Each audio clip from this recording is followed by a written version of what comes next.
आगे आने वाले खरीफ के मौसम में हम नई किस्मों के बीज ठीक ढंग से किसानों के पास पहुंचा पाए। हमने व्यापक पैमाने पर अच्छे बीज के बारे में चर्चा की है और एक कार्यक्रम आज हम लोगों ने बनाया है जिसके बारे में विस्तार से मैं बाद में बताऊंगा। लेकिन एक विसंगति है कि लैब में हमारे साइंटिस्ट शोध करते हैं और खेत में किसान काम करता है, लेकिन लैब टू लैंड वैज्ञानिक और किसान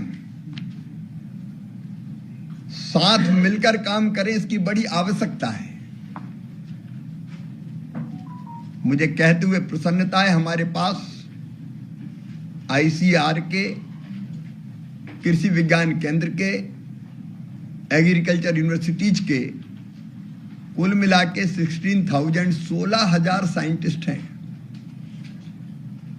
हमारे पास साइंटिस्ट हैं जो रिसर्च करते हैं, शोध करते हैं, लेकिन ये रिसर्च किसानों तक ठीक ढंग से पहुंचे, इसकी प्रभावी व्यवस्था में कमी है।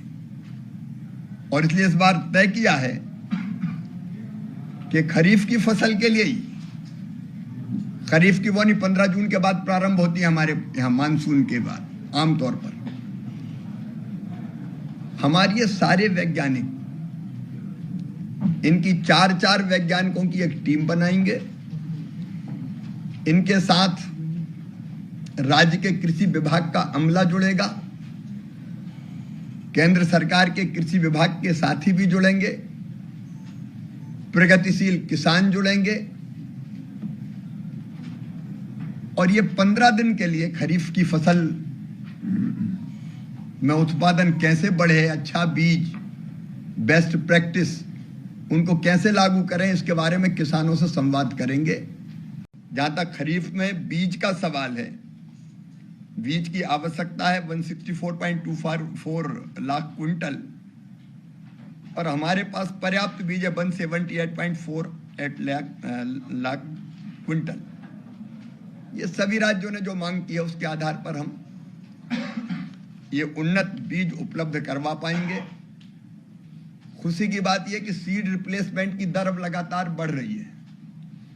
पहले किसान परंपरागत बीज बोते रहते थे, लेकिन अब जरूरी है कि 10 साल अगर हो जाते हैं तो बीज में वो गुणवत्ता नहीं रहती, इसलिए 10 साल के पहले सीड बदल देना चाहिए। वो बदलने की प्रवृत्ति अब तेजी से बढ़ रही है, उसके लिए भी मैं राज्यों को बधाई देता हूं।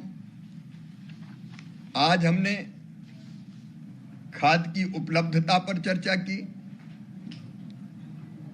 और मुझे कहते हुए संतोष है कि देश के किसानों के लिए यूरिया, डीएपी, एनपीके इत्यादि खादों की जितनी जरूरत है उसकी पर्याप्त व्यवस्था की गई है। मैं प्रधानमंत्री जी को, भारत सरकार को इस बात के लिए धन्यवाद देता हूं, खाद के बढ़ते हुए दाम के बावजूद भी सब्सिडी देकर किसान के लिए खाद की कीमत नहीं बढ़ने देने का फैसला किया है, जिसका लाभ हमारे किसानों को निश्चित तौर पर मिलेगा। अच्छे बीज की उपलब्धता, बीज उपलब्ध है लेकिन कई बार बीज की गुणवत्ता के बारे में सवाल आते हैं।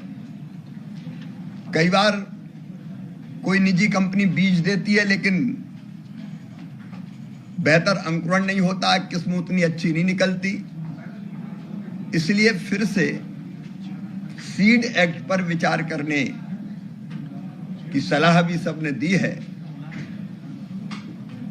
ताकि अगर कोई कंपनी खराब बीज किसानों को दे, बीज हो या दवाइयां हो, तो फिर कार्रवाई कड़ी की जा सके और क्या क्या प्रावधान होने चाहिए उसके बारे में विचार विमर्श किया जाएगा। और सीड को हम ट्रेस करेंगे कि आया कहां से। ट्रेसेबिलिटी का एक सिस्टम बना रहे सारथी पोर्टल पर, जिससे हमने राज्यों को जुड़ने की अपील की है, ताकि किसान को ये पता रहे कि ये बीज है तो बीज किस किसान ने उगाया, किस खेत में उगा और कैसे बन के उनके पास आया, ताकि बीज के मामले में धोखा ना हो सके किसान को। दलहन मिशन, क्योंकि हमारे यहाँ गेहूं, चावल, मक्का पर्याप्त मात्रा में हो रहा है, लेकिन दलहन की और तिलहन की अभी कमी है, और इसलिए हमको दालें और तेल आयात करना पड़ता है। तो भारत सरकार ने जो दलहन मिशन शुरू किया है उसको इंप्लीमेंट करने की बात हुई है ठीक ढंग से। जो 100 कम उत्पादन वाले जिले हैं तुलनात्मक रूप से, वहां उत्पादन कैसे बढ़े इस पर भी हम चर्चा करने वाले हैं, और ऑयल सीड्स का, तिलहन का उत्पादन कैसे बढ़े उस पर भी हम लोग सब विचार विमर्श कर रहे हैं।